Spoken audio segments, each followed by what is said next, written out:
आइए दोस्तों, मदरसा अरबिया फैजानुल कुरान के उन तालिबात को दावत दी जाए जिन्होंने परसों ज़मीन सुबैपुरा के मुशायरे में अपना मुकालमा पेश किया था। दर्जे 100 की वो बच्चियां, क्लास 3 के स्टूडेंट्स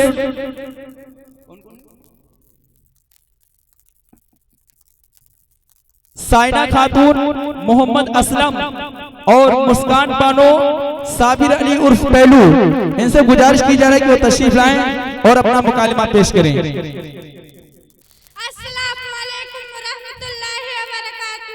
वालेकुम अस्सलाम व रहमतुल्लाहि व बरकातुहू। हाय अल्लाह, मैंने आपको पहचाना ही नहीं।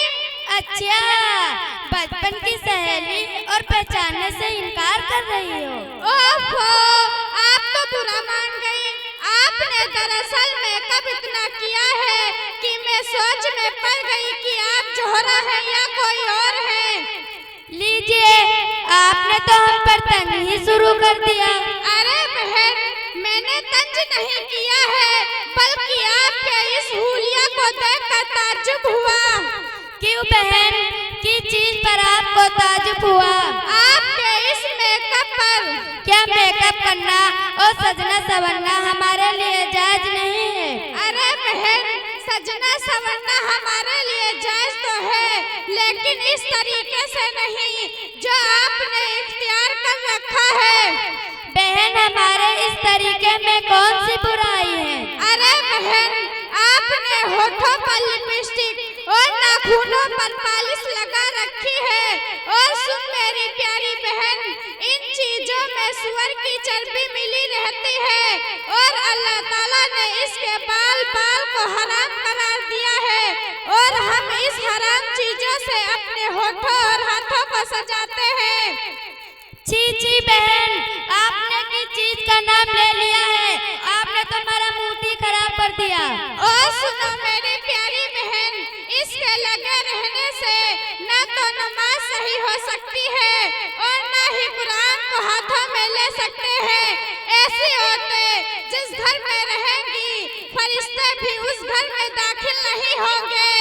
अरे बहन, आपने तो हमको डरा ही दिया, लेकिन हमारे सजने संवरने का कोई तो तरीका होगा। हाँ हाँ बहन, क्यों नहीं, बताओ फिर क्या है वो तरीका?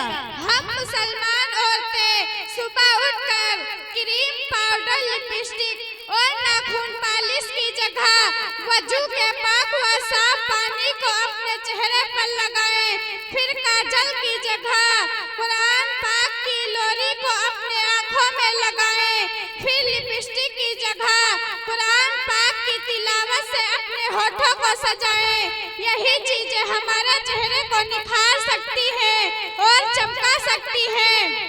बहन, बात तो बड़ी अच्छी लग रही है, थोड़ा और बताओ, बड़ी मेहरबानी होगी। अच्छा, फिर सुनो मेरी प्यारी बहन, इसके लगे रहने से न तो नमाज सही हो सकती है और न ही कुरान को हाथों में ले सकते हैं। ऐसी औरतें जिस घर में रहेंगी, फरिश्ते भी उस घर में दाखिल नहीं होंगे। अरे बहन, बात तो आपने बहुत अच्छी बताई, लेकिन ये सब आपको कहाँ से मालूम हुई? हाँ रे सादगी, ये सारी बातें हमें इस्लाम सिखाता है। फिर भी ठीक है, लेकिन आपने कहाँ से हासिल कर लिया है? ओहो, तुमको मालूम नहीं, हमारे महल्ले में कई साल से मदरसा अरबिया फैजानुल कुरान चल रहा है। ये सारी बातें हमें इसी में सिखाई जाती हैं।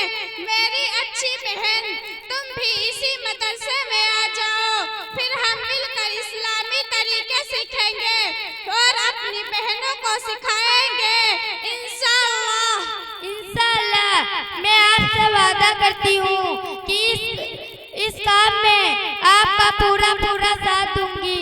अच्छा बहन, हम सब मिलकर मदरसे के लिए दुआ करें कि अल्लाह ताला इस मदरसे को दिन दूनी रात चौगनी तरक्की अता फरमाए और इसमें सभी तालीम हासिल करने वालों को कामयाबी से सरफराज फरमाए, और अल्लाह इस मदरसे को हम सब की नजात का जरिया बनाए और अल्लाह ताला हम सब मुसलमानों के दिलों में इस तालीम की कद्र पैदा फरमाए और हमारी बहनों को इस फैशन से दूर रखे, इनको दीन का पाबंद बनाए। आमीन। अच्छा बहन, अब मैं चलती हूँ। घर पर अम्मी बेचैनी से मेरा इंतजार कर रही होगी, लेकिन वादा करो कि आइंदा ये सब चीजें तो नहीं लगाओगी। जी हाँ बहन, मैं आपसे वादा करती हूँ कि ये हराम चीजें नहीं लगाऊंगी और मेरी तमाम बहनों जो मेरी आवाज को सुन रही हो, इन सभी अर्ज करती हूँ कि ये हराम चीजें नहीं लगाएं। और शुक्रिया। अस्सलामु अलैकुम व रहमतुल्लाहि व बरकातहू।